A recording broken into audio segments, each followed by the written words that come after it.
kids at the high school, and they always, when you walk down one, they know they're in the wrong spot, and they don't want to see you. They always try to hide. They go the other way, and you can see them. Nice. This guilt look on their face, and they try to make themselves invisible. I see you. Don't make me come and chase you. So I think I got some. So we got the. Let's start with this, and then I'll make some notes. So I'll make some notes first, then we'll look at this on the board. And we should just sort of kind of be upfront about a couple things here. One, like this class isn't designed to create high levels of fluency. Right? It's designed to provide an introduction and provide potential avenues for learners. And also just to look at how can this knowledge, how can it infiltrate the areas? And so one of my big goals in life is normalization. And so when we talk about languages, normalization, it's kind of related to fluency. So fluency for me is how familiar is the language to an individual? How likely are they to understand what somebody says or to want to be able to say something? Normalization is how familiar is the language with the landscape? Right. So how likely are you to see it or to hear it? And so we were having a discussion at a school in a small community north of here that we call Daeshu.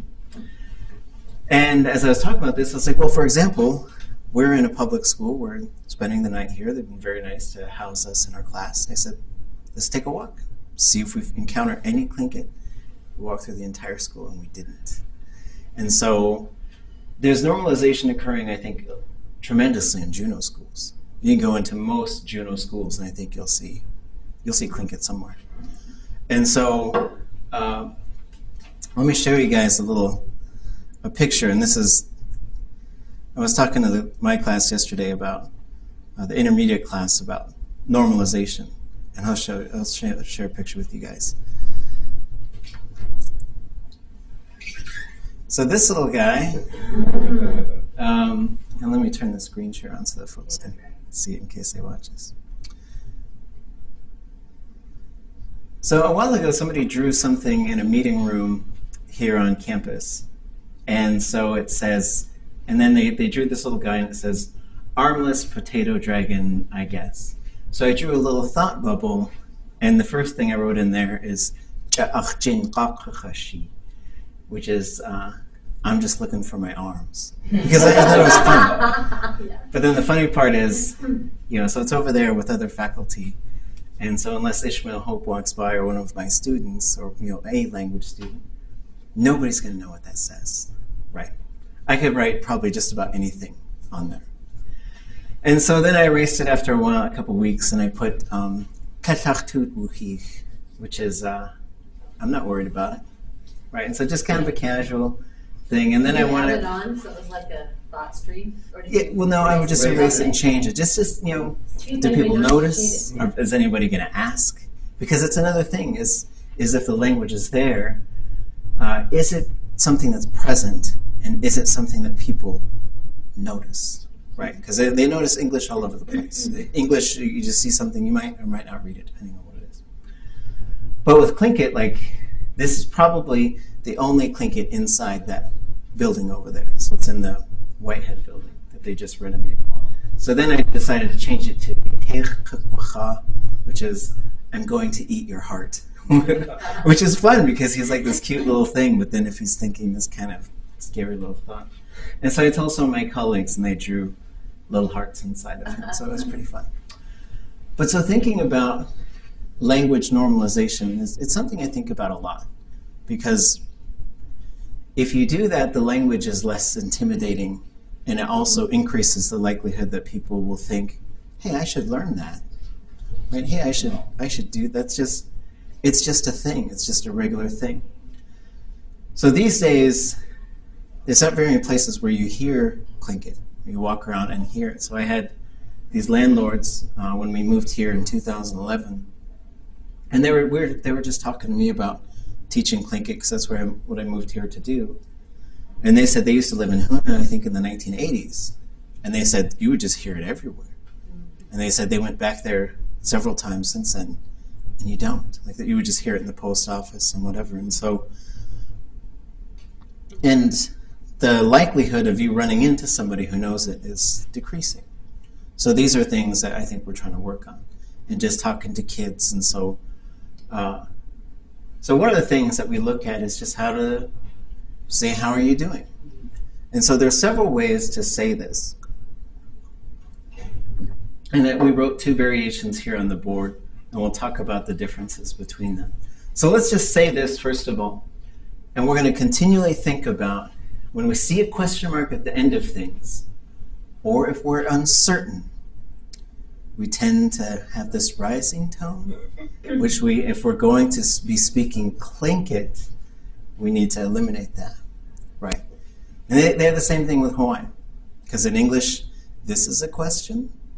In Hawaiian, this is a question. And in English, this is a question, right? So it's just, the Tlingit has tone. So you can't start doing that kind of stuff. Like, for example, if there's a word like ada, so it's high tone, then low tone, and you see a picture of a file, and someone says, dasaya, and you go, ada, because then you're kind of ruining the word. Right? And so try not to bring those English patterns in. It's something that it's just something you'll wrestle with. Even to the point where you'll just try to make a statement into a question. Right? And so, for example, in English, that's just how you do it. Tone does all kinds of stuff in English. Like you can take the exact same words. Like I'll say, that's how you're going to do it.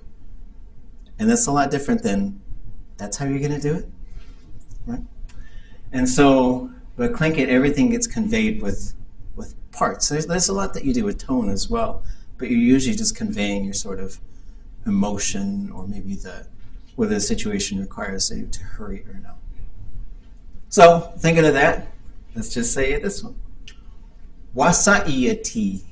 Wasa'iyati. Wasa'iyati. Wasa'iyati. Wasa'iyati. Wasa'iyati. And in Teslin, they'll say Masa'iyati. Masa'iyati. Masa'iyati. Masa'iyati. So if we just sort of grab this, and what I'm going to do is I'll make a new slide. Oops.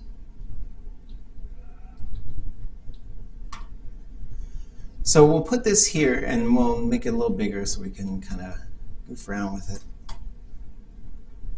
Oops. Okay, so this is composed of 3 parts. There's the 2-part question particle, and then there's the verb, right? So in the verb, there's all kinds of things you could do with this. Like the verb could change. And that might be how are you going to say it, or something like that. Like you might say, oops. Well, let's just focus on this. Wa is how. Sa is this little particle that goes with question particles to just say, like the question is how, right? And so we'll see other examples of this. Oh, I know. There's one that we know. That we might know. Oops.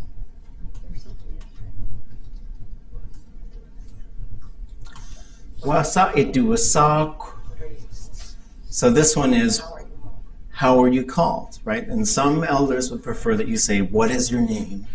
But the how are you called helps us to sort of see how it sort of functions. So there's a few different parts to this.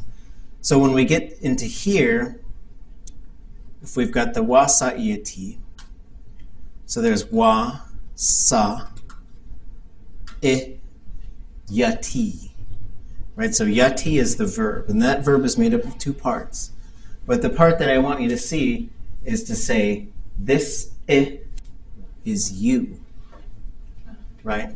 Because it would be a weird question, and it wouldn't make sense, but you could say, Wasakhatyati, which, who knows? But that would be, how am I, right? which it's a weird thing to ask. But one that you could ask would be wasa yati ish, or whatever. How is your father? Wasa yati Your father. ish. So the it is your, and it's a very similar it to here. So one thing we have to start doing is getting these sort of lists of pronouns and getting used to seeing pronouns, recognizing what kind of pronouns there are. So it's and what's the one this person over here? It's usually a zero, Oh, that's the zero one. right? Okay. And so, and we're talking about objects here. So the objects usually receive the verb happens to them. So for example, you might say, they call me, they call you, they call, right? There's a zero there. So this, and this is something that takes a while to get used to. Because a lot of people, they'll want to put something in there. So they'll say, like, ye het duasak, I'm called, ye it duasak, you're called, ye do duasak. They'll try to put something there, but it should just be ye duasak. So that third person is usually just a zero. We say it's a zero just because we mark it. But usually when we write it, we don't put that in there. So there's another thing. So in between the object and the subject, in a Tlingit verb, we can put these little things in there. And there might be up to 3 of them. 3, I think, is as high as it goes. And we call those a thematic prefix, and they mean something, right? So one of them is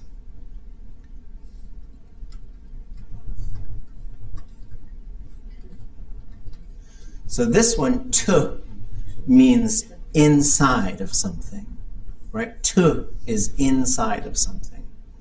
And so you'll see it in that little drawing right there in the wall where it says a box that says tu.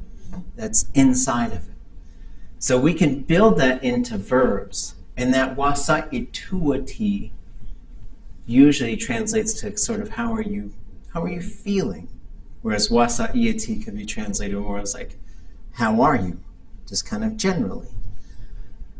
Some elders have told us that wasa ituati could also be interpreted as what do you want, right? And so, but usually there's other ways to say that, but it is pretty close. But usually that's the difference. Is tuati, we're talking about kind of emotions. Yati, we're talking about just sort of generally being. And different teachers teach folks different ways to do it. Usually we just go wasa iati. It's the sort of shorter route. It doesn't get confused with some of the other things, because you can have tuati, you could have tu-wu, and you could have tu-wa. And those are different things. So it's like, ach tu-wu would be my thoughts or feelings. Ach tu-wa usually says, ach tu-wa sagu, I want something. Right? So it's wasa itu. It's so here's you shorten it to go say tuati as opposed to tuyati. Yeah. So a lot of times we'll write this. So this thing you'll see as a classifier, and we'll write it with a Y with 2 dots over the top. What that means is it's kind of a soft Y. It's a Y, but if there's any, remember we talked about Tlingit has 4 vowels. Each of those vowels has 4 forms. So the U vowel has 4. U, high tone U, double O, high double O. If any of those U's pop up before it, it'll change itself to a W. Because ya and wu, ya, wu, ya, wu. And so it sort of says once they call it rounding. Once that rounding starts, it's not going to stop. Once you're in the front of your mouth, you keep going. Right? Once you're up there, you stay up there. And so Tlingit has a lot of stuff like that. Long time ago, I think most of the Y's were like that. So there's a kinship term, his or her child would be du yadi. Long time ago, they said du wadi. But it's just something that's shifted over time. We've had conversations about it, and some people want to hold on to it, but the general consensus is, it's shifting. It's okay. But you'll see it here like this. You'll see that a lot. When you see the wa in there, it's often like a Y that's been affected by a U before it. So, what's that? Is this only singular, or can you say wasa iati to a group of people? Yes, that's a good. You can, and so the group, the way that would change. Because I said, how are you doing, just to the group, and I was like, can you say that to the group? So, but they didn't. Yeah, that's a good question, and it's interesting too because when you say wasaiati in Tlingit, we're going to look at some answers too. Because the way that somebody taught me in Hawaiian, they say "pahea oi," which is "how are you," and you say "pahea oko," "how are you guys?" But the answer for them was always "good." Like you're not supposed to really get into it. But in Tlingit, I don't think that's the case. In English, sometimes that's the case. Like I remember one time I was ordering a sandwich somewhere, and I was like, "How's it going?" And he started to tell me how it was going. And I was like, "Can I get it?" And I'm like, "Jerk." You really wanted to? So here is the object pronoun. So iati, it changes to yeati. For plural. Yeah, so ye is y'all. Right. And so, but this is really good to know because sometimes, as people learn more Tlingit, sometimes my expectations rise a little bit. So there was someone who's been studying for a while, and she turned to a group of us and she said, "Ich sechan," which is "I love you," and I said, "Which one?" Because it better be me, so, because you could say "Ich sechan," and so it's the object pronoun. And so we'll look at some of these today. We'll look at objects and subjects that you can sort of, if you see a phrase and as we start to recognize where they are. Because Tlingit has big, complicated verbs. But the nice thing is everything's always it's in the same spot. There could be some things that pop up. Basically, we always are going to go object, subject, verb. Object, subject, verb. And they're built, they are part of the verb. That's something that's very different than English. English, the pronouns just sit outside. They could kind of move around a little bit, right? You could say, English prefers to go subject, verb, object. Like, he saw her. But if you want to, it was her that he saw. But you're trying to be fancy. You're forcing it that way, right? So that's what they call passive voice. But in Tlingit, you can't. There's no option. You cannot relocate it. And the other thing is it doesn't go away. So, for example, he saw her, but then you have Jimmy saw Susie. But if that were Tlingit, you would say Jimmy, he saw her, Susie.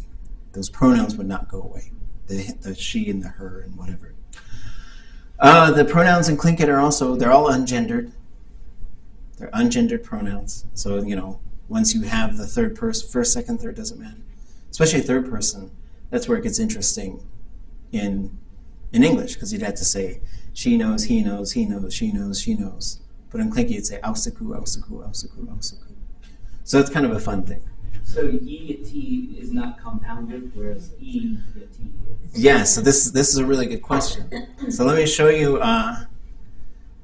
we'll break into the pronoun charts. And once you get to intermediate Tlingit, it's all tables. It's like so many tables. That's fun. Yi is the pronoun. Yeah. Let me. Yeah, it's an object. And so whenever you have state verbs in Tlingit almost always take objects, right? So you'd say, good me, instead of I am good. So English prefers to have a subject with kind of a linking verb.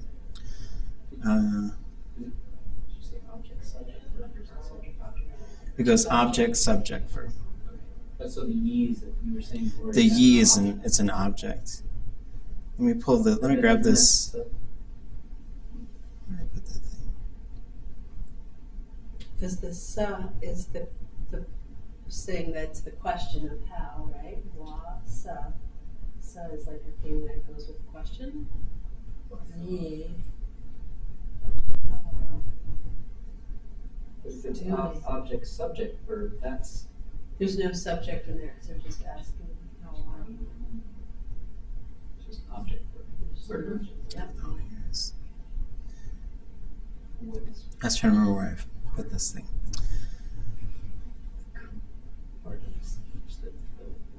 So this is a chart.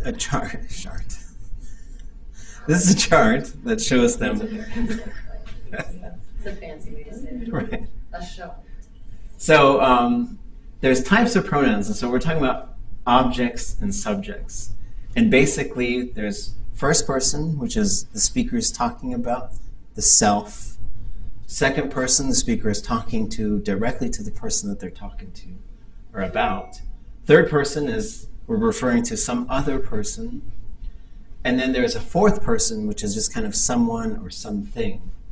And then there's two others, which would be to the self or together. So that's how Tlingit sort of divides things as far as person goes. Then you have singular and plural. So you're talking about me or us, you or y'all, she or he or them, and then you got someone and something. So those are sort of the categories. And so usually we just have 1, 2, 3, 4. Right? So we give them sort of numbers, SG for singular, PL for plural. Because sometimes we'll sort of code this stuff to look at how the language works.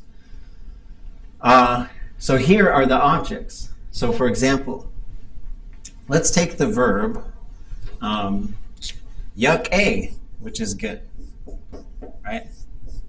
And we're just sort of conscious that when we say chat yuck a, it's usually in a response to somebody saying, how are you? And you're saying, I'm good. You're not saying like, I'm the best, right? But if we look at that, that will be an object because we recognize it as chat. If the other chat for just me has a high tone mark on it. Right? So if we said, I am good, we would say, chat yak a. Chat yak a. We are good. Ha yak a. Ha yak a. You are good. Iyak a. Iyak a.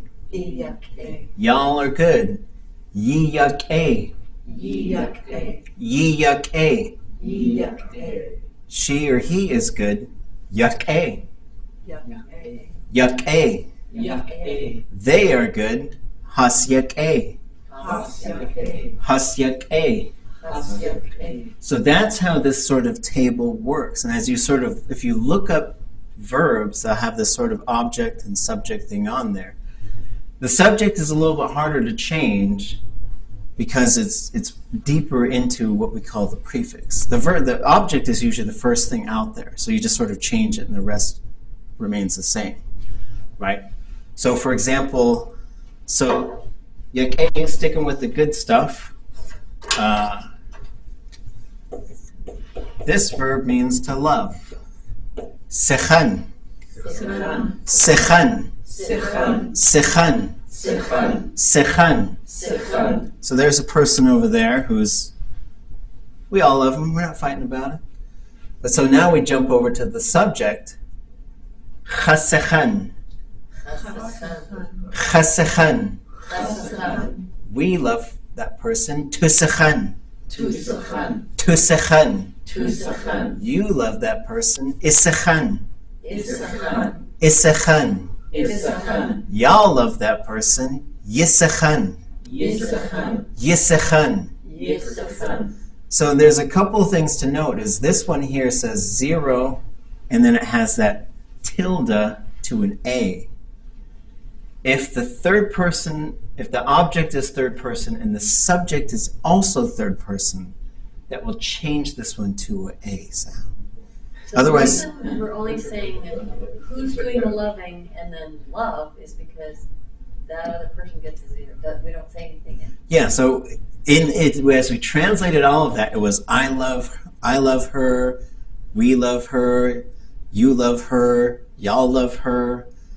But then when we say he or she loves her, you'd have no way to know that there is also an object here, so it changes to an A sound.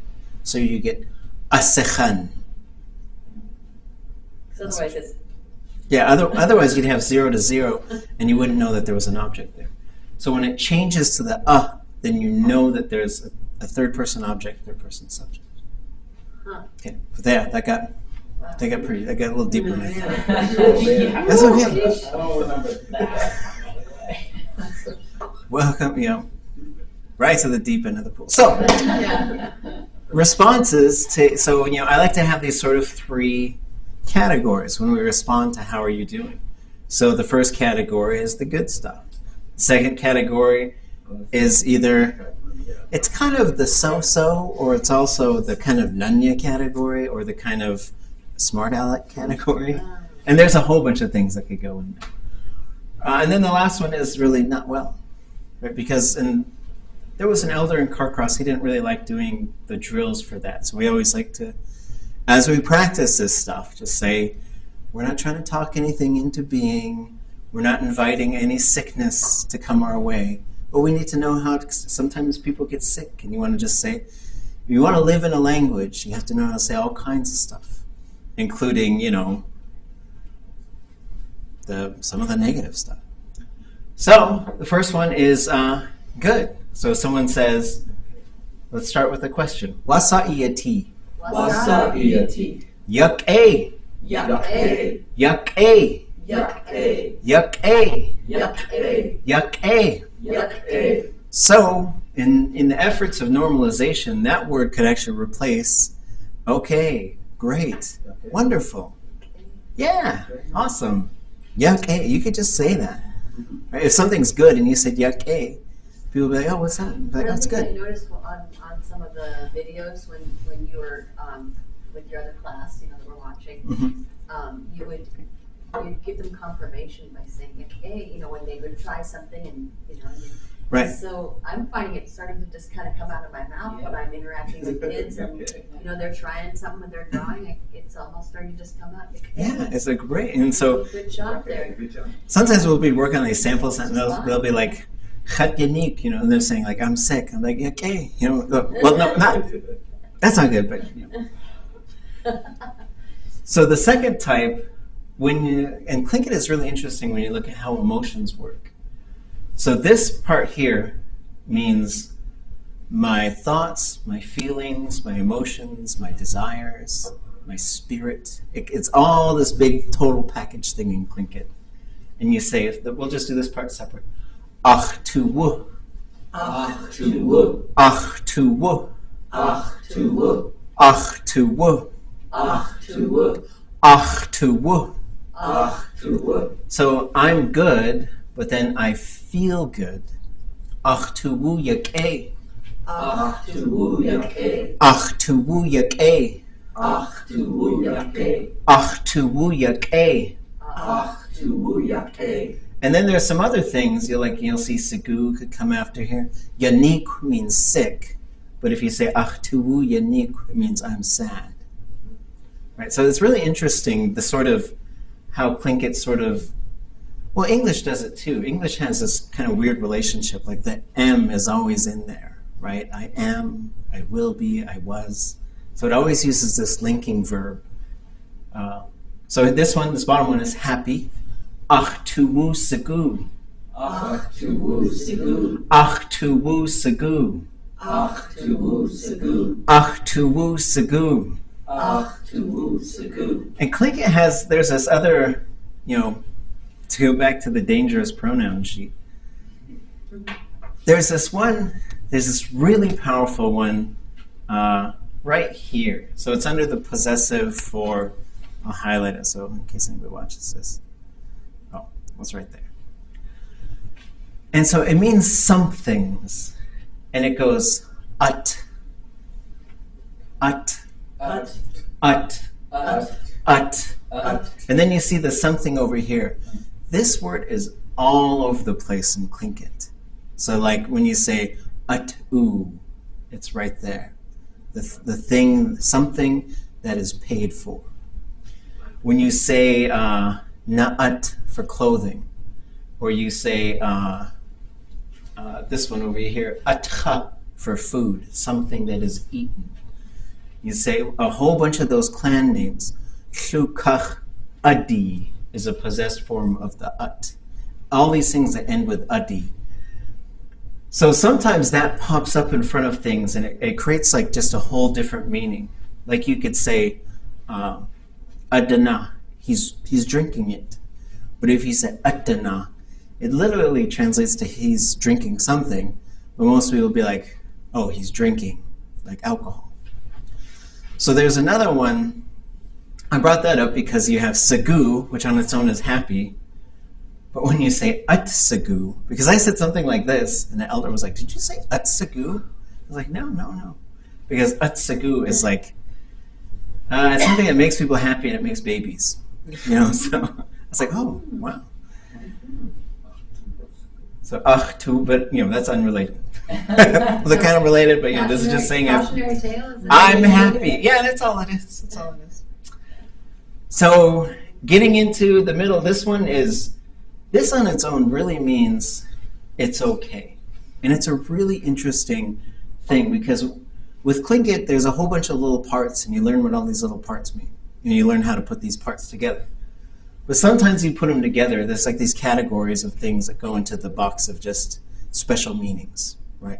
Because kesh means not, wa is how, sa is voice, uti is the negative form of yati, right? So it means to not be that way.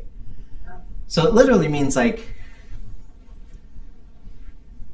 that's not how it is, kind of. But it really just means it's okay. It could mean so-so.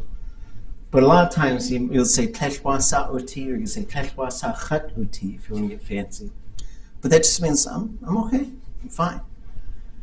But this could also be said, like let's say someone's nervous about having to give a performance. You could say, you could use a future form of that if you said teshwa sa uti. It's going to be fine. It's going to be okay. If somebody offends you, they made a joke and it went too far, and you got really offended, and they stood up and they apologized. You say, "Teshwa sa uti." It's fine. It's okay. So it's a very powerful sort of phrase. A lot of times it could just mean, "I'm fine. I'm okay." So we'll say, first of all, we'll just say the short version. Teshwa sa. Teshwa sa. Keshwasa. And that's usually like a signal too. Sometimes just like we're done with how am I, you know, 'cause sometimes you just want to move on to something else, right? Because languages too, you got to be careful when things are nosy. Like in Hawaiian, what I was taught is if you're doing something you're not supposed to, what they'll do is they'll just tell you what you're doing. Like if it's not polite to ask somebody a whole bunch of questions, right? Like, so if I met someone and they were Hawaiian, I was like, oh, what do you do? Where are you from? Who's your family? Oh, where'd you grow up? And they might say, they'll look at you and they'll say, you're asking questions. And that means like, you know, stop asking questions. Just point out to you. Right. But, you know, so this one, but it's a good one. Okay. This next one down means, I'm just me. That's another really good answer, right? And it's not, you're not being dismissive in Tlingit. It's kind of funny because there's another greeting which is which is that you? Right? Which is sometimes how you greet people. I have an uncle. He greets me. He calls me liar when he sees me, but he's just teasing, right? It's not being mean. So you can say chachadaya. Chachataya, chachataya,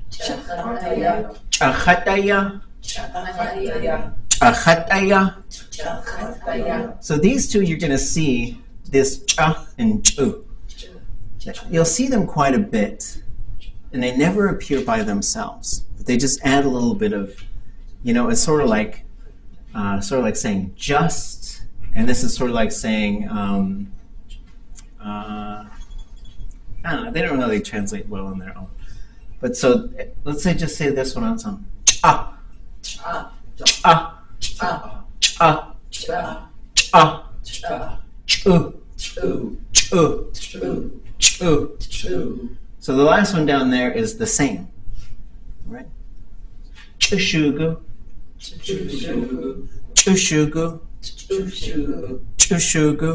Chushugu. That's another kind of fun non-answer. Like I'm the same, right? But it could say like you could say something like Chishugu kudas achjivu. I have the same shirt, right? So then we get over. So sometimes when a verb has a negative form, the negative form always looks different than the positive form. It goes through a big transformation, right?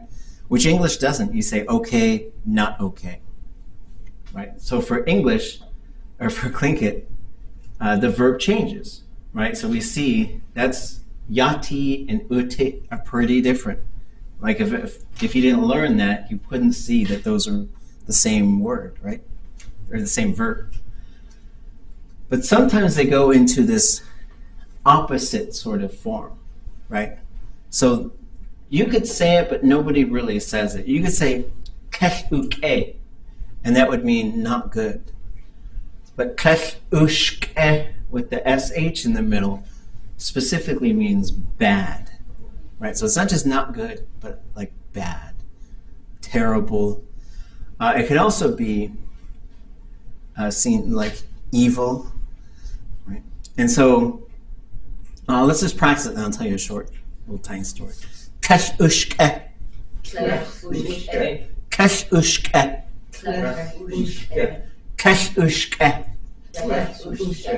Kesh ushke. So right here, this one takes an object pronoun, and so does this one. So like Michael Jackson would have said, kesh chat ushke, like I'm bad, right?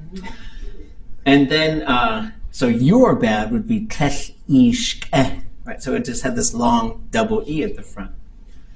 Well, I had a student who was always on the distance classes, and one time we saw each other. It had been a while since we'd seen each other. I was like, it's good to see you, how are you? And she says, kesh ishke, which is like, you are terrible. So I was like, Khatike? Right? Yeah, so it was just a mistake, but I was like, what did I do? You know? And so, but we worked it out. So then we see it here, same thing. Achtuwu, kesh achtuwu. And there's when Tlingit has, we call them a verb phrase. So there'll be a verb, which is usually at the end. There might be some things in front of it, and then the klesh usually pops up on the outside. So the klesh is one of the furthest things. It's like, it's out there by Pluto in terms of the verbal structure. So then you have kesh achtuwu ushke. Kesh achtuwu ushke. So that would be, I feel awful. Like, I just feel terrible. Yeah, that tu-wu really centers it into feelings. And then this one is the opposite of this one. So not just not happy, unhappy. Right? And so in English, we know there's a difference too, right? You say, oh yeah, he's happy. Nope, he's not happy. Whoa, he's not happy, right? So the unhappy one is kesh achtushku. Kesh achtushku. Kesh achtushku. Okay. Okay. Well, let's run through some of these sounds. But first, I just want to sort of re-emphasize this thing. One of the things that you can do, if you find that you're having trouble, recalling a word, and everybody does. Like, the other night we did this thing where I would show pictures of these nouns, and there'd be no... Because we look at all these pictures... so you'll see wasus, and nobody says masus. I'm just going to come out and admit that. But so we'd see a picture of wasus. But what we would see is, in intermediate Tlingit, we would look at a slide that has the picture of this thing, but no, and then I'll say dasaya, and then you'll tell me what it is, right? But if you don't know, you say tachwasaku.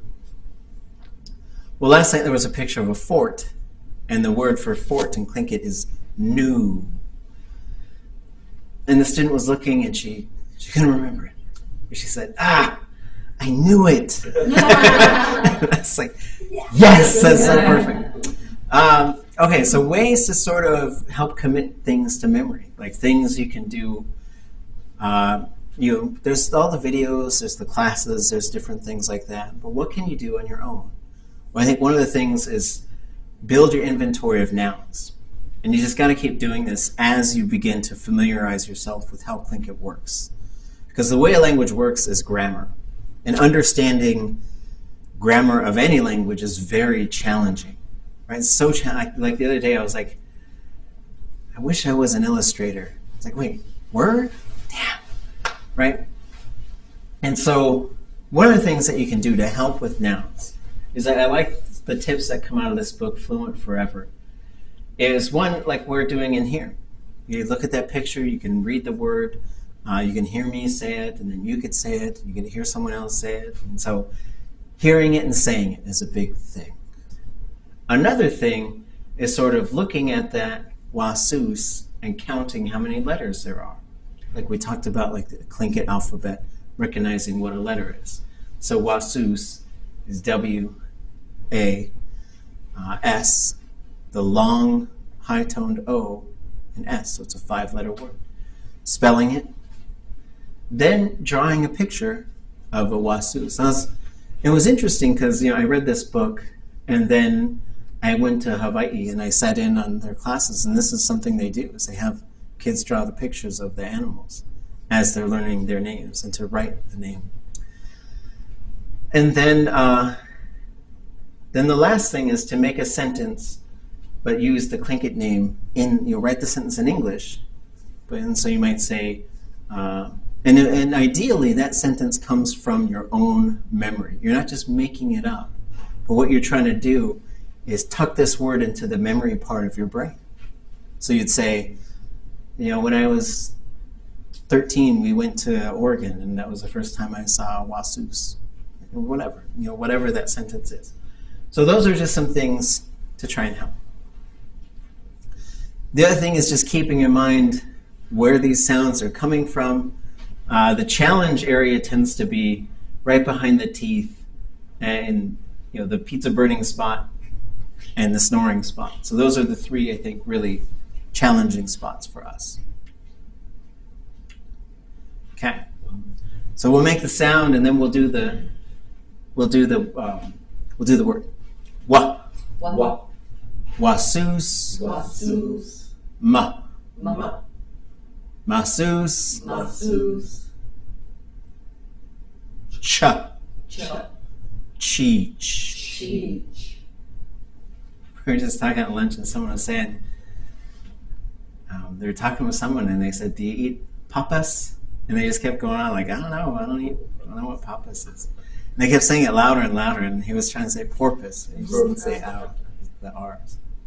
It's kind of funny looking. Well, It's not bottomless. yeah, well, the thing is, like, so there's a porpoise, like a doll porpoise, and then, some that have a little bit longer snout, and it was hard to find a picture that I could use for publishing. You have permission. All the pictures are dolphins. And a dolphin is a different on. It's not cheech. Not a cheech. So the porpoise, they do have a little bit more of a snub Is nose. it a word? So like the little guys The cheech. that go Cheech, by and then like what out is red, dolphin? those are harbor porpoise. On. Yeah, and Those are so close to shore and just kind of the on and all there's a harbor porpoise and a doll's porpoise. They're all cheech and They're Tlingit. All cheech. And they're the ones that they usually closer to shore, like they go by off ramp a lot. Yeah. Yeah. Those Yeah. guys. And so there's dolphins here, but they're The big very dolphin. rare. Oh, Very rare to see. a so dolphin. like when you're out in your boat and they start to follow you, are those dolphins? Those are cheech. They're almost always Almost cheech. always Yep. cheech around here. But I think you rarely see like their faces, Right. but most of them are pretty kind of snub nosed compared to the. As soon as we see them, I think in our mind we're thinking of the dolphin, Yeah. the flipper. Well, there was. Wait, I'll say. Remind me. I got a story. I got a Sa Yeti story. Okay, so to come back, here's our 4 vowels, but they each have 4 options, right? So there's 16 total.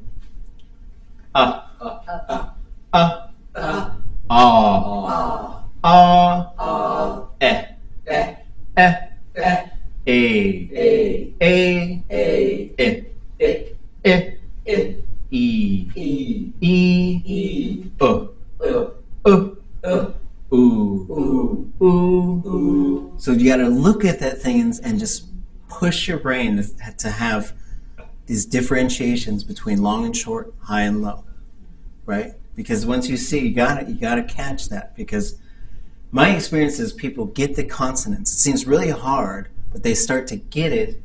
But then all the vowels tend to go. They tend to just shorten a lot. Are there times when the "if" with a high tone turns into an "e" sound a little Yes. bit? Like They go back and forth. antler, If they're at the end of a word, it's totally optional. They're probably almost always long, but we always write them short. So antler, you'd say ashedi. Yeah, shady. A little more of an "e" sound. It doesn't matter. Doesn't matter. What's really interesting, yeah, it's very interesting. Same with when you have a possessive marker, right? So you could say duhiti, but most people say duhiti. Eh or e. At the end, it rarely matters unless it's like if it's a one syllable word, then it always matters. Like sa can never be sa.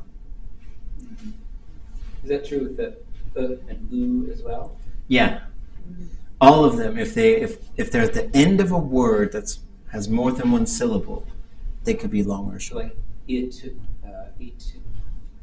to wook could be, you could pronounce e to woo. Yeah. Okay. Yeah. That's more fun thinking about imagination. E to woo. Yeah, right? Yeah, you could do some stuff like that. Okay. But is it a E or isn't it I? That's another one. It could be I or it could be E. Okay. So there's a few of them that are kind of slippery. Like So we could be slapping our pronunciation sometimes. Yeah. but Not always. the joke I made on Tuesday, I was like, I'll be reading from the book of exceptions. It's like, here's the rule. Well, except for this and this. And, and also that. So you'll just spend your whole life like digesting these different things. So, and again, when we see these, we call them ejectives or pinched consonants. What we're doing is we're shutting our lungs off. So if we just had an A at the end, without that apostrophe, we go cha. Chuck. But then when we hold our breath, we go ah. Ah. And a good thing to practice is if you find yourself with a bit of a gap, which is fine, because what you want to go is ah. A lot of people, when they first start making this sound, they go ah, because you're not used to turning. You're like, hey, lungs, stop, right? Like, close the valve while I'm talking. And English doesn't do, the only time English does that is when you say, uh-oh, because then you're shutting the lungs off. But it does not ever do that for consonants, right? And so it's just something new for your body to learn. But we just sort of think about how it sounds. Eat. Eat. Da. Da. Gla. Glate. That is the word of the day. Yeah. Glate, just everywhere. Za. Zate. And then there's some words that, like, it's the same word for a few different things, right? It could be a boardwalk, it could be a pier, it could be a ladder. It has to do with this row of kind of boards. Ja. Junwu. And in Yakutat, they say Jinwu. Sha. Shu.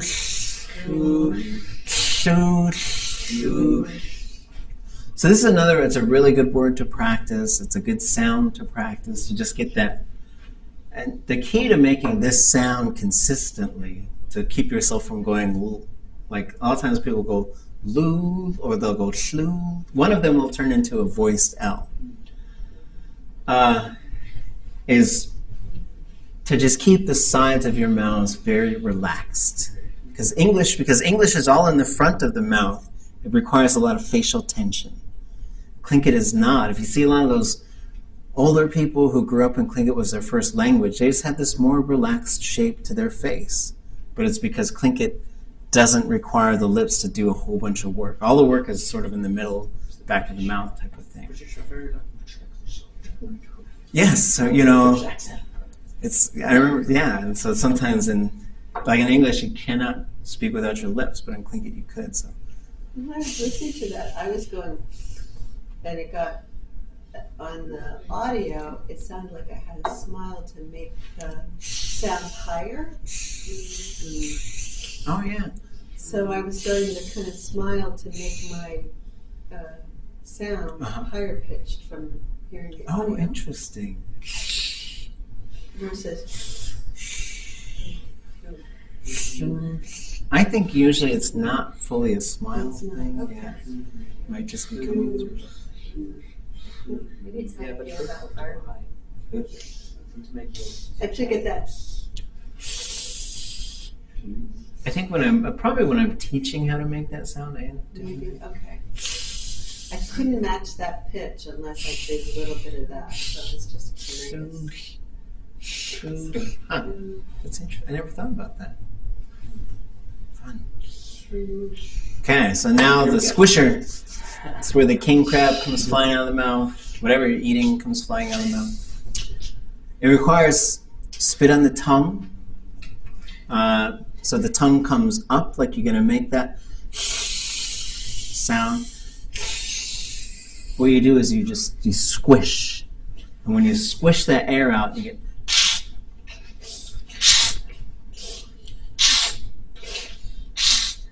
And this is without the lungs. Yeah. It's just that. So you should be able to make that sound without breathing. So we hold our breath. We go.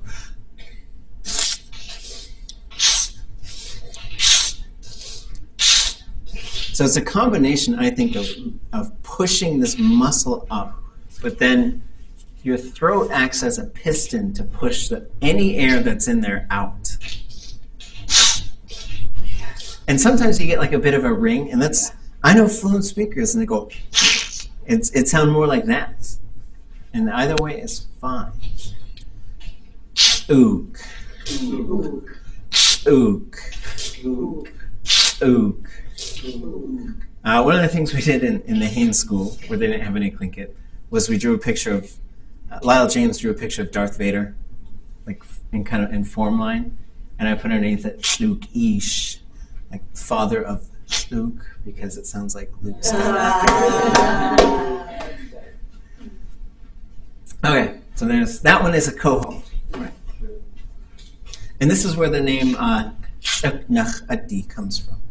Right? Shuknach Addi is, because one of the things that will happen is when Tlingit likes to stack things together. And when it makes compound nouns, they'll put a whole bunch of different things together. They'll all go short and low. So you'll see those vowels moving back and forth like that. And in verbs, too, they'll do that. So we saw, I don't know if I want to go there. But so yati became ute. So we saw it go short and high. Right, so it changed. N. Nusk. So this little K, whenever you get the W at the end, you just got to imagine you're going to blow out a tiny candle because of your birthday at the end of this word. Nusk. Sa. Seek. Sa. Seek. Sha. Shaw. Ta. Tia. Ta. So this word, when you put, sometimes when you make compounds, this is like from the Book of Exceptions. If a word ends with a short and high vowel, a lot of times adding something to the end will push it long and low. So there's this little word,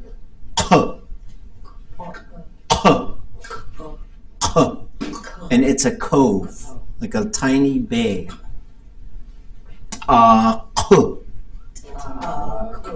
King Salmon Cove. That's where taku comes from. Yeah. Kla. Klesha. Klesha. This is probably like the most contentious word of all time. And I don't know why. And because like in multiple areas, I've had elders who said, that is not a butterfly, that's a moth. It's like, okay, I'll find a butterfly-looking moth. And then I'll have some people who say, that vowel at the end is short and is not long. But I hear it long all the time. And then some people will say, that is an L at the beginning, it's not a TL. So there are many variations. And I think there's some words where there's just variations. It's less about right and wrong. And sometimes it's about just, sometimes you have the same person, or you have different people from the same place, and they'll just say the same word differently. And it's the same thing in English, right? Potato, potato type of thing. Tomato, We have to come up with You have to write a version of that. But it's going to have to be a Tleishu. It's going to have to be the Tleishu song. Yeah. Okay. So with the L apostrophe, we go like this. It goes out the sides. This one goes out the front.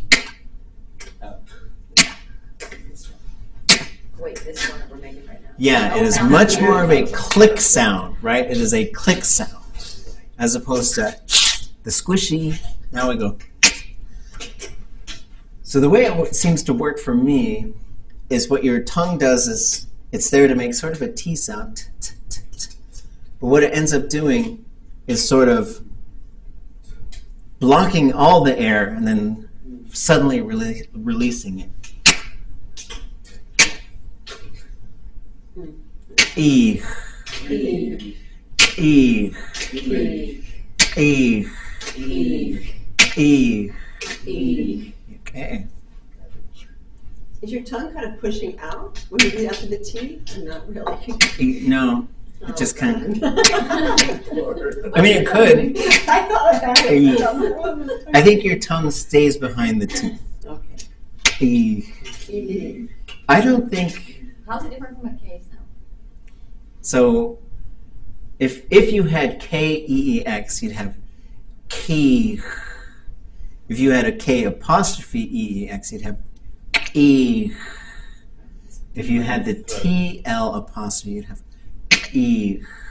The difference is, so you can kind of feel that ridge. So if you put your tongue behind your teeth, because it's like a little bump, and then there's this little kind of ridge thing. It's in front of that ridge. E. The K is back in the pizza burning zone. E.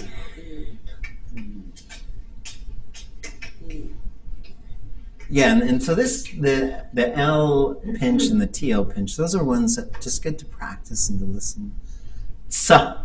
So, I like that. Saw. So. Saw. So we lost a lot of fluent speakers this year, like really big fluent speakers, and one of them was Kushtako Ish, Bill Fawcett.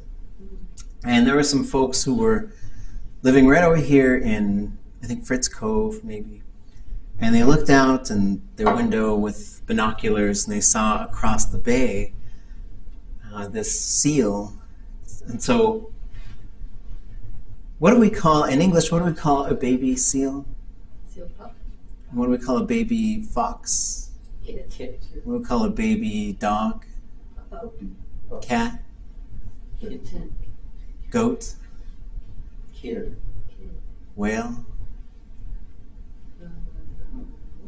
Like a calf? Oh, yeah. Right. So in Tlingit, there's this word that you put on the end of all of them. They're just the same. Yeti. Yeti. Yeti. Yeti. Yeti. Yeti. Yeti. Yeti. So if you said, huh? How does it spell? Y. Y. Yeah. Yeah. High-toned A. D. D-I. God. Yeti. Yeti. Yet. And so if there was a possessive pronoun, ach yeti, my child. I yeti, your child. Ha yeti, our child. Sa yeti, seal baby. Dis yeti, moon baby, right? Now you can make, there's all these little babies out there, and now you know how to, all you gotta do is learn the noun. So is there a distinction between baby, child, kid, Yeah. going up the ladder, so to speak? Yeah, so tokene would be brand new, and it means kind of like in the cradle board. Tuk is a cradle board. Then you get to yadi. And yadi, and in the wilderness, yadi is sort of like, in my mind, when they're still always around their mama, right? They're not eating their real food yet or anything. Once they start eating other foods and wandering away from the mother, that's katsku. Katsku is like adolescent. So for people, I think that's all the way up until they get into their baby-making capabilities. Where for animals, they're katsku, I think, even when they leave their mom. Like you see a black bear walk around, you just know it's an adolescent, right? It's not full grown.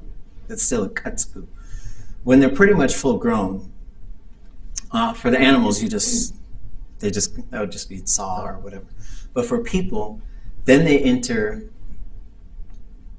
either yis ka or yis shawat, which means young man or young woman, or they could be shatk and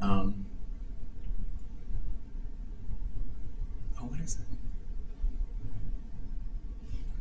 Oh, I forget the other one. It's not kawu. Yaduk. There it is. I don't know where it was gone for.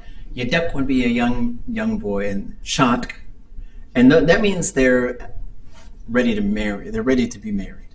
People. If anywhere you go back 100 years or so, people got married very young. But those are the sort of phases. So I think you go from yadi to katsku to shatk or yaduk, then to yis shawat, yis ka, and then just shawat ka, then shawat shan and ka shan. There's this one elder, he's really sick right now. I don't think he's going to make it through this one, but I did a lot of work with him. His name was Kahuan Ish, George Davis. And I was working at his house, and his wife's sister came over. And he said, "Wasoe Shawat Shan." She said, "What's that?" And I said, "What's up, old lady?" And she kind of glared at me. I was like, "I just translated it. That's all. That's like I'm just the translator." But Kushtako Ish. So there was. Now, why would he? Because they were siblings? No, that was his wife's sister. Oh, his wife's sister. But it's very, so like who can speak and who doesn't. These are always interesting things. Same thing in Hawaii. You get in trouble if you just assume that people are going to know. And so, because it can hurt their feelings, it could do all kinds of things. It gets really sensitive. And so to try to normalize the language and try to encourage everybody to learn, it takes, I feel like I should just go into psychology and try and figure out more stuff. But so Kushtako Ish, these people, they looked across the bay and they saw this Sa Yadi. Dutla du nakbugut. So it was a baby seal and its mother had left it there. And then people were like, "Man, it's been like a day, that mother's not back, maybe something happened." It's been like well over a day. So they called like Fish and Game or something, and they came out and looked at it. And they ended up rescuing this pup and bringing it and trying to like raise it and stuff. And they thought, wouldn't it be neat to give this seal a Tlingit name? So they went to Bill Fawcett and they said, I told him the story. We want to give this seal baby a Tlingit name. This is Fish and Game? I think this was people in the community. Okay. I can't remember. It was in the Juno Empire. But he says, it already has a name. It's called Sa Yadi. If you want to give it a cute name, call it Flipper. It's probably just a soul-crushing thing. Okay. Tsati.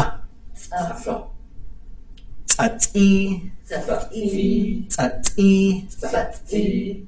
Oh, those are place names. Yeah.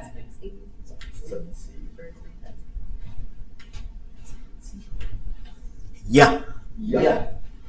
Yak. Yak. Ga. Gooch. Gooch. Ka. Ka. Cost. Cost. Ka. Incheyi. Incheyi. Ha. Hasha. Hasha. So that is not khasha, it's khasha. So we practice restraint when we see the X, because I think our brain usually wants to go like right into that, right?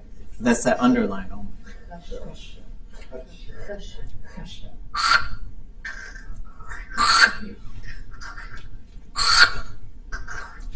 So this is a challenging sound, right? So if we're just going to use our lungs and we make a K sound, and we focus, so our tongue is kind of curled up like this and it's making the sound right here. And if we blow through there to get the sound of the wind, we get or the lo-fi record or whatever, that's that X sound. Now what we're going to do is we're going to push air through that exact same spot without using our lungs. And that requires like a lot of this piston work. And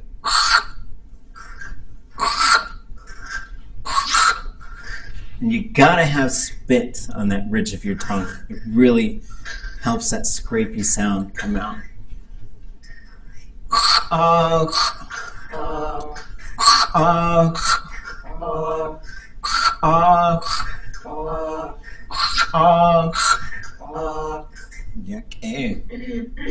Okay, so then we got to there, we did that. So coming and going, here's some other stuff, like as we see people just sort of saying nice, it's good to see you. And so the first part is yak-a. Yak-a. And the second part, irsatini. Irsatini. Irsatini. Irsatini. So there's this W right here. There's no A after it. And sometimes our brain wants there to be another vowel. And there is, but Tlingit has this unvoiced vowel. If you just isolated that sound, that W, from everything else right there, it actually sounds like. And so it's kind of interesting. I think you could argue that there's two variations of that W, but I don't know. It's probably just the shape of the mouth. So what you end up doing is you go ich, ich, then you go ichsa, ichsa, ichsatini. So what you've got going on here, I is the object, that's you. Cha is the subject, that's me. I see you, right? Ichsatin, ichsatin, ichsatini. And it gets this little I at the end because that's how you tie one verb to another. Good to see you, right? It's good, and then you tie that on to whatever it is. Are you doing a long I or satini? It's probably long. Ichsatini. It's probably short. No. I'm inconsistent with my So mouth. satine is the verb, and it's about looking. Satine is the verb, and it's to see something specific, right? Because the verb root is teen, which is to see. And from that, like for example, so this is a good question. So let's say,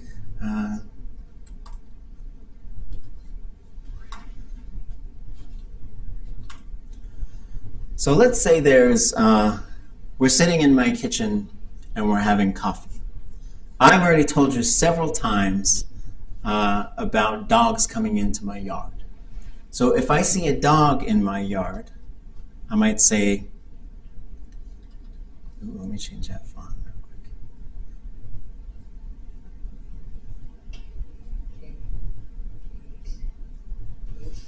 So I might say, the first one is dog, cake, Cake. cake. Cake. And the second one is this is to see something, and it's high toned at the end. Cake chatin. Cake. Cake chatin. Cake. Kate Hateen. I see a dog. That's all I'm communicating to. It's just I see a dog. So this Hateen could be like, I see a bird, I see a plane, I see Cheech, I see whatever. But if it's that same one, like then there's this one rascally dog who comes in, digs holes, leaves big turds, all this other like just stuff that I don't want to happen. So if we're talking about that specific dog, it's a little different. Cake Chwasateen. Cake Chwasateen. Cake Chwasateen.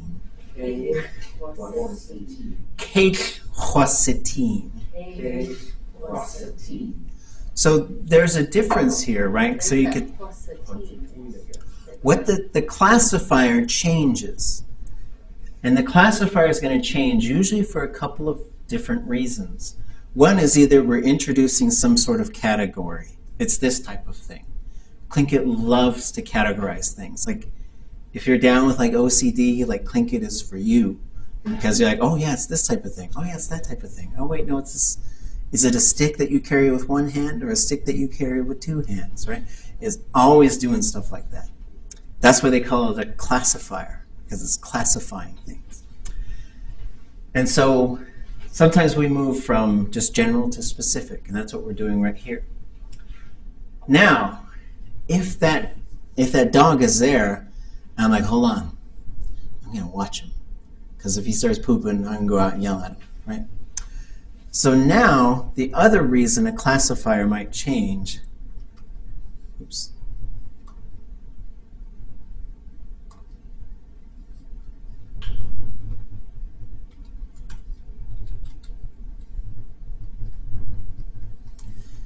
Is if we start introducing like agency, right? I'm sick, you got me sick, right? And so kids are always a good example to think about agency. Like, what happened? It broke. Who broke it? It just broke, right? So for here, so now the classifier has changed again, but the root is the same. And this is also a good verb to look at how the root can change its shape. It can be high and long. It can be long and low, or it can be short and high. So now I am watching that dog, right? They all have to do with seeing, but they're a little different. Just to see something specific, and to watch it. But this could also be to care for it. Like this verb could also, like let's say your dog just had surgery, and so I came over to keep an eye on it. I'm watching your dog. I'm babysitting your kid. That would be the same verb. There's a place right over here that they call hin latini, which drives me nuts, but it should be hin shatini. They watch over the river.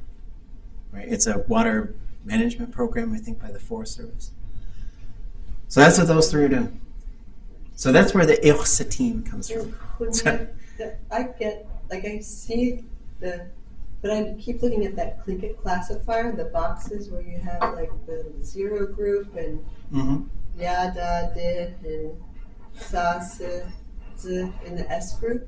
It's just saying the zero group is like, it's just a dog, and the S group is it's this dog, and the L group is like that dog, and then but there's 4 different choices, and I'm kind of confused about to know. And I see that you've got the LI and the SI as your choice. Right. But I don't see the ya. Let's go. Where was I? Sorry, I never really got this. I have long answers for all the questions. Sorry. That's okay. So let me find. I thought I had this in there. So let me put this in. It sounds like this is an important thing, this classifier. It is. It's a really important thing. It's something that people... It's something that people do struggle with. It's something I encourage students to get a tattoo of. It's like, I get a tattoo of classifier. So the classifier, right? So yes, the first thing is we have these groups. It's going to be a zero group, a S group, a L group, an SH group. the groups themselves generally have kind of a function, right? 0 is just the default. The overwhelming majority of verbs are in the 0 group.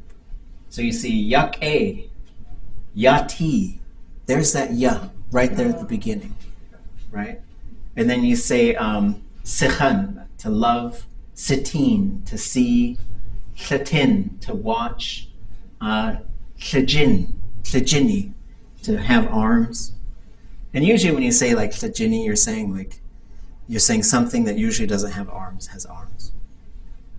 The SH group, there's very few of those. And it really just kind of means like there's something a little bit unpleasant about it. Usually when something goes SH, that kind of, with the exception of like jumping, I guess jumping it's not that pleasant for me, but so that's kind of how they work.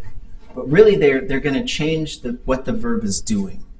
That's when they're going to change a group, then they'll move around within the group. The reason why they'll move around the group, the first thing is we have what's called plus I and minus I. What that means, plus I, the verb has happened. Minus I, the verb has not. Right? Plus I, the verb has happened. Minus I, it has not. So this is why you say yati, because it is a certain way. This is why you'd say chitzin, because it's strong. You'd say irsitin, because it has happened, I see you. So all the negative and the future forms will always be minus I.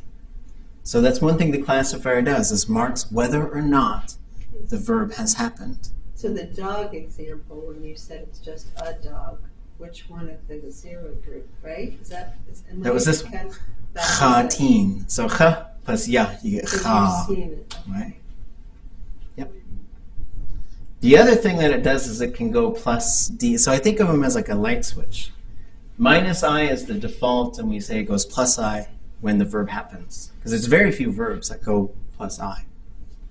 Right. So if you say it's good to see you, then you want to change to I hope to see you. Yeah. Tomorrow I'll see you. Would it go back to the SA somehow? Well, so yeah, tomorrow I'll see you, it will be SA. So all the futures are going to be minus I. So they'll be like this. So like, I'm going to watch that dog tomorrow. Or I'll watch your kid tomorrow. Right? All the commands, they'll always be minus I. There's a whole bunch of things. Almost all we call them modes. Most of the modes. I'll see you tomorrow. I will. Ik to ye, or just ye ik kwasatin. Ik kwasatin. Ik kwasatin. And then the future, the verb root wants to be long and high. So the other, and don't worry, this, we're going over this stuff, and there's a fully fluent Tlingit elder. He was like, so my brain just got caught in the seine net. It's just what happens. So then it has this thing called plus D. This stuff is really fun. But languages, they all work different, and Tlingit's not unique. It's different than English, and it's different than some other languages. So we talked about objects and subjects, right? So subject does it, the object, the verb is done to them. Usually. There are some verbs in Tlingit where you use objects for the person doing it. It goes plus D if the subject is also the object. If the subject is also the object. This is what we call middle voice, which English doesn't mark. But for example, I talk to myself. That would be plus D. I wrote on my arm. I cut myself. I see myself. That is all what we call reflexive, right? Middle voice. And there's quite a few verbs where just by partaking in it, you are also an object. Like to have a conversation, I'm both a subject and an object, because I'm going to talk and you'll talk and I'll listen, I better listen. That's what it marks. The other reason it might go plus D is if there's an object in there and we kick it out. So that's where, and these are all good brain tanglers. So for example, I am reading a book. That has an object. I am reading. That does not. So the first one would be khatu. The second one would be khadatu. So that's just telling you I've kicked the object out of the verb. But early on, we just gotta, the classifier is like just put your toe in the water. It's like, ooh, that's interesting. Let's get out of that water. Right? And the minus D is... It's just the default. It's just the default. It's just the default. Thank you. So yeah, you have these defaults, and then you can go to these different areas. And the more, and this is something you can do as well, as you sort of see verbs as we learn them, like do wasak, ya, right? Yati, we already did that one. So as we sort of learn more verbs, we just start to take note of the classifier. That's all you do when you're at the beginning stage. Say, huh. And then you just keep thinking about it, and after a while, after about 5 years, it starts to make sense. Okay. Thank you. Yeah. So coming back to greetings, so this on its own would be ilsitin. It would be an I classifier. But because it's tied to this one, it goes to minus I. So just don't worry about it. So another thing you can say when you see someone is you can say, is that you? And this is just kind of being silly. Wa'e'akwa. Wa'e'akwa. Wa'e'akwa. But it doesn't always have to be silly. Like if you see someone you haven't seen in a long time, like this could be sort of exclaimed, and it's just a really neat sort of thing. There's no verb in there. It's just, and at the Alaska Native Medical Center, they said, here's how to say hello in all the native languages, and they've got that one there. It's like, that's not really hello. That's like, is that you? Right? All right, so here's another fun one. This translates to, it has dawned on us again. Right? So this is for the day to break, for the dawn to happen. Suhakatkewa'a. Suhakatkewa'a. Suhakatkewa'a. Suhakatkewa'a. And there's another way to say it, which this, instead of cut, you say ka. Suhakakewa'a. Suhakakewa'a. And then, so now this is like when we see each other. And now when we're going to take off, to say, I'll see you again, Suye ikwasatin. Suye ikwasatin. Suye ikwasatin. Suye ikwasatin. So the I is the you again. So there you are. Kakwa is a future form for I am going to. Kakwa is how you say I'm going to. But it goes right on the front of a verb. Future forms get really long, but they're the most predictable. So this would be, we will see each other again. So whenever you have, so I'm sure you guys have heard woosh'in and wooch'in and woosh'tin. So all of those have to do with being together. Woosh'in is like hands together. Wooch'in is just being together. Woosh'tin is being together, right? Whoosh and wooch are interchangeable. They're the same. And it just means together. So CH or SH doesn't matter. It doesn't, yeah. There might be something with the sound that comes after that's sort of preferred. It seems to me, if the next word starts with a vowel, wooch works better. But whenever it comes before a verb, it will push that verb plus D, because we're going to do this thing together. And so I'm kind of, that activates that middle voice part. So this, because one time I tried that su ye yi kwasatin, to just change the I to the yi, but Kenny Grant turned and he said, you should say wushe gachtustin. I was like, oh, like, we'll all see each other again? He says, yeah, because next time you see me, I might be dead. I was like, whoa, that got really hardcore. I'll never forget that. So this one is we'll see each other again. Wushe gach to steen. Wushe gach to steen. Wushe gach to steen. Wushe gach to steen. And then the last one is kind of slangish. It just means like later as far as time goes, but it's been adopted to just mean like later. So it's Ziyagen. Ziyagen. Ziyagen. Ziyagen. Is that sort of like a little too casual though? Sometimes. Right. I have a Tlingit mom who said you have to say later, because if you say goodbye, that's not good. Yeah. So I taught her Ziyagen, because he's always like, later, Miss Amy, and I was like, no, Ziyagen. So There is this sort of slang, whereas people will say tsuye, and I'm like, that for me is too much. Ziyagen is just fine. I know fluent speakers will say Ziyagen.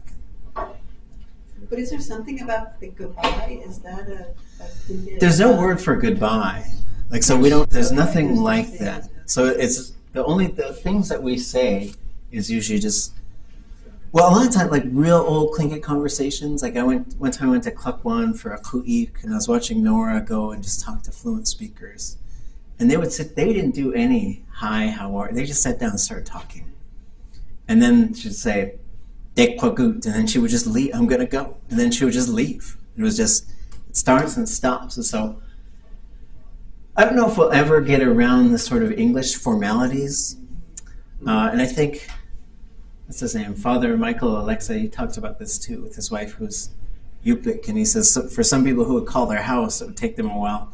Because they say, all right, well, I'm going to get going. And then she just hang up the phone, right? She's like, okay, we're done. And then they'll be like, man, what's up with your wife? And he's like, no, it's just it's a cultural thing. Because it'd say the same thing. People, because sometimes, like let's say I want to get out the door in about 15 minutes. I'm like, all right, well, this was fun. And then maybe we'll just chat for a little while. But like as he says, all right, well, and then she would just walk out the door. And so in Tlingit, I think a long time ago, that's more how conversations went. But I think it's fun. Some of the things I'm not the biggest fan of, but I think they're still okay, is people who say like, good morning, good afternoon, good evening, good night. And you could say those things, but they don't really, like you could say, yakechana, but you're like, is it really good? Or what, and so some of them, there's a little bit too much of a push, right? So is yake good or well? Either one. So, like I could say, because in English, those are just kind of formalities, like so if you eat something good, well, being well. Like, so we all have a mouth, Right, and for pretty well. our mouth, you say, ache, Ache. ache, Ache. ache. So the first part is my, which is ach, and the second part is che, which is mouth. If you say ache, that translates to that was delicious, or that is delicious. So yeah, same thing. So those are things, and you could also say, like I could say, Isn't there a yummy that's up here too? Usk? Is that yummy? no, usk is little. Eitsk is also yummy. But ache would be like, it was delicious.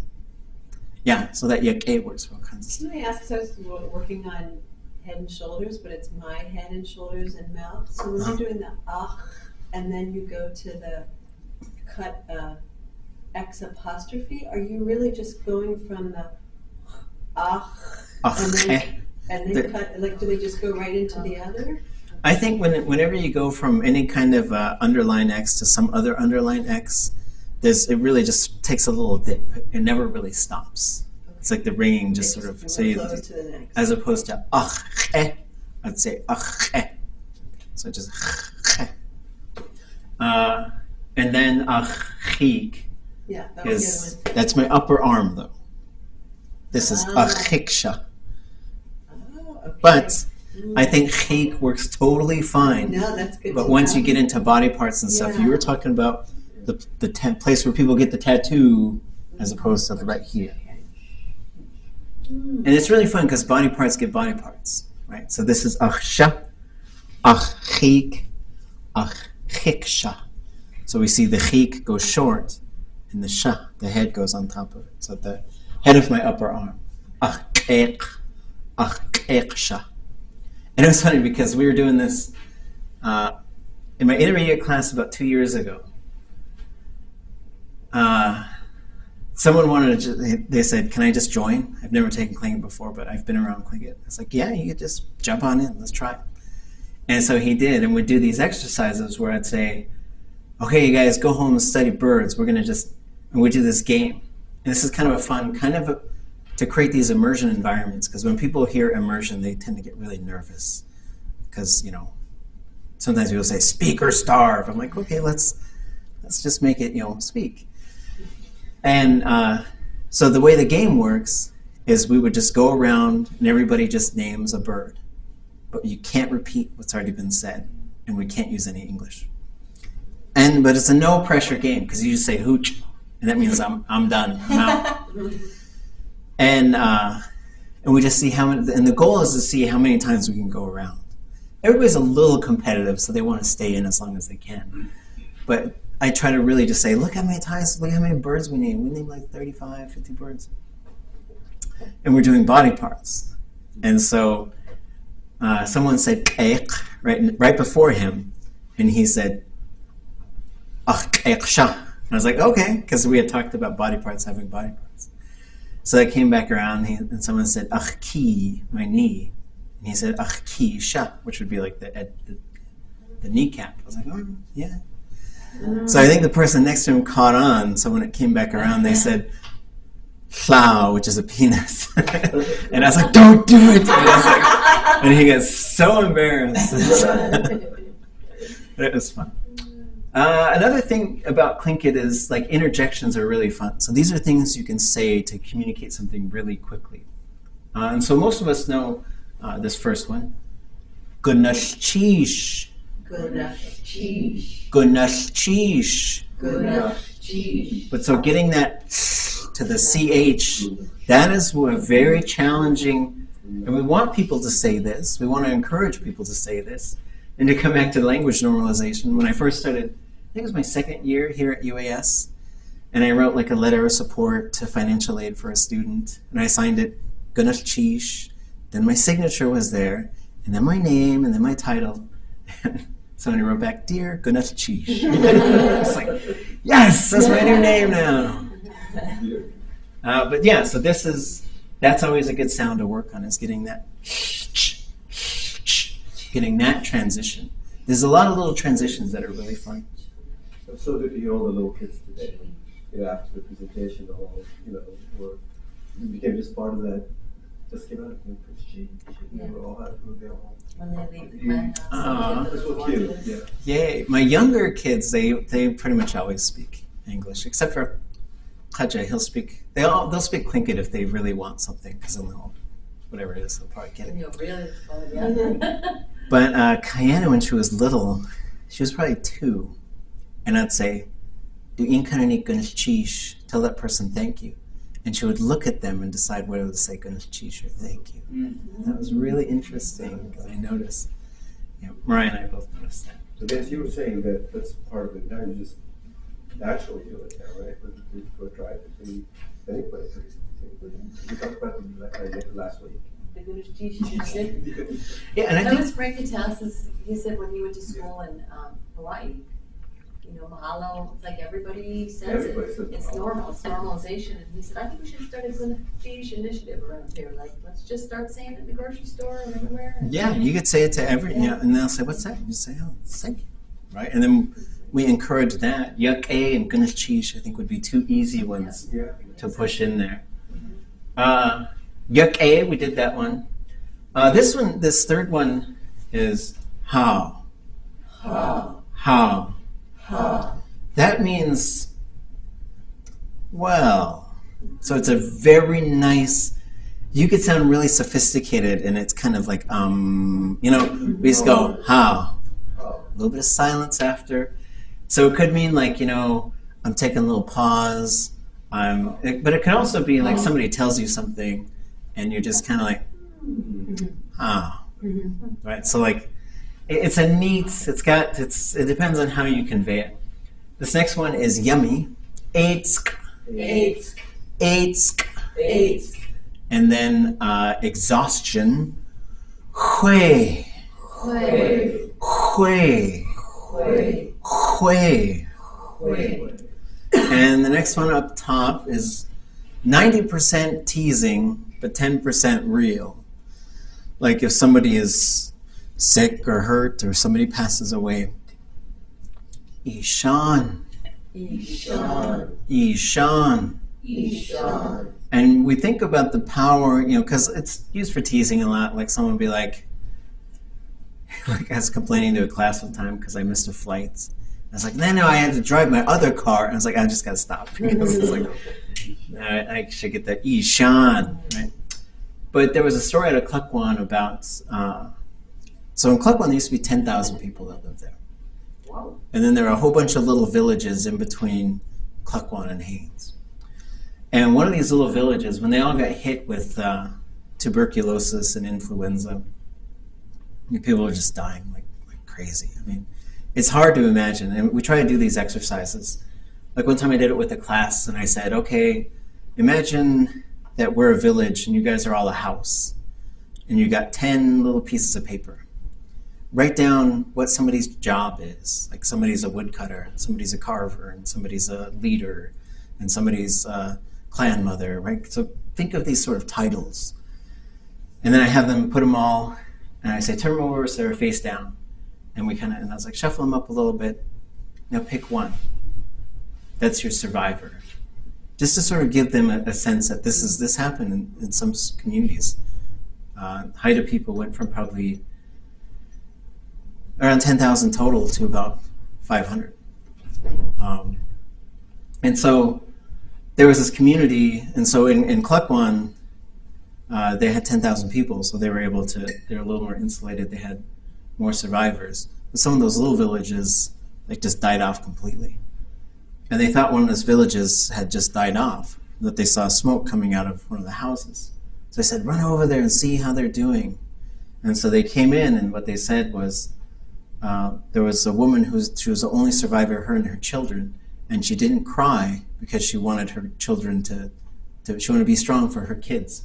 When they saw it and the state of everything, they just said, Ishan, and she just couldn't stop crying after that. So it's a very powerful word in terms of, so it's used for teasing a lot, but it also has that power. Small, usk. Usk. This one is fun. This is, I said this to my son the other day because he was running away from me because he likes to be funny, but he's running on the ice.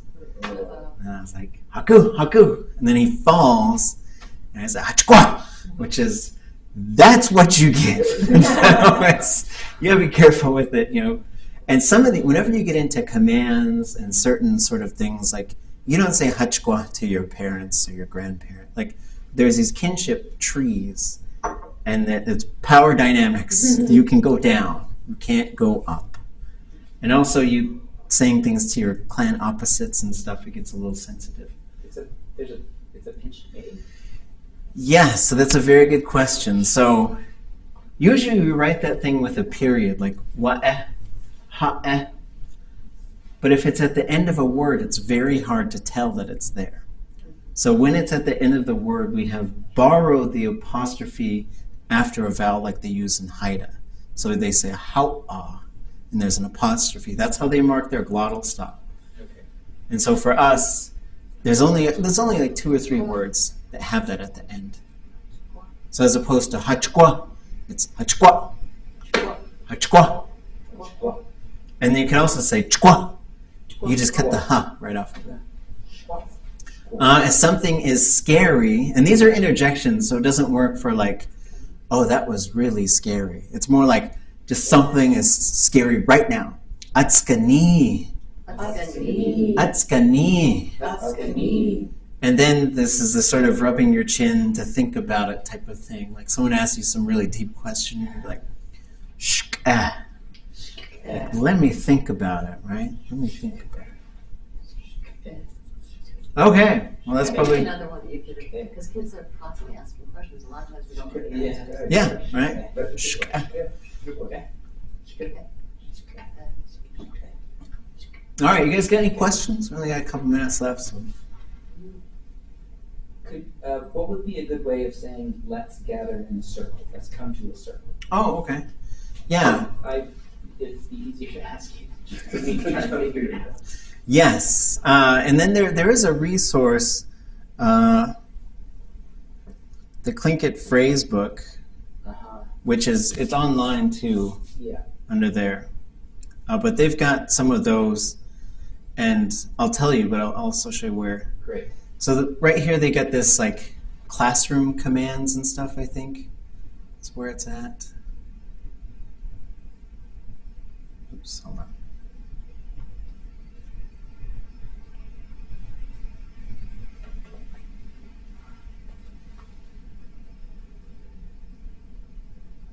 Oh, there you go. There you So the first part is the circle, which is like, this is like to kind of face each other. Whoosh to wakikin. Whoosh to wakikin. Whoosh to wakikin. But the nice thing about Tlingit is sometimes you'll see these really long things, but then once you see, oh, there's whoosh, there's do, like somebody's doing it. There's the classifier. There's the verb. And, oops. Sometimes and then so like let's make a circle. Nach to da'at. Nach to da'at. Nach to da'at. That circle. Yeah, well let's walk. Let's walk. So the thing about circling up is for Tlingit there has to be a verb there.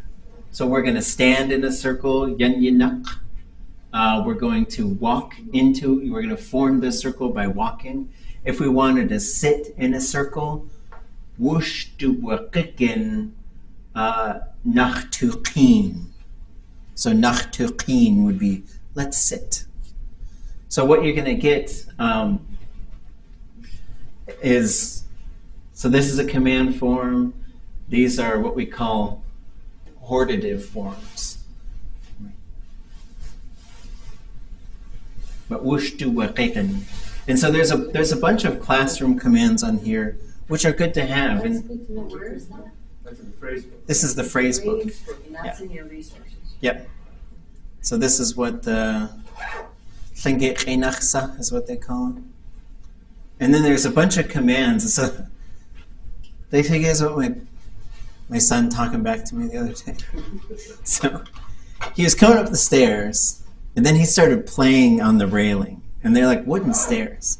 So he said, Ichle, which means don't. Dak ikwaskid. You're going to fall. Hagu, come here. Right? And I just say it all in Tlingit. Hagu. So he starts stomping up the stairs and he says, I am coming here.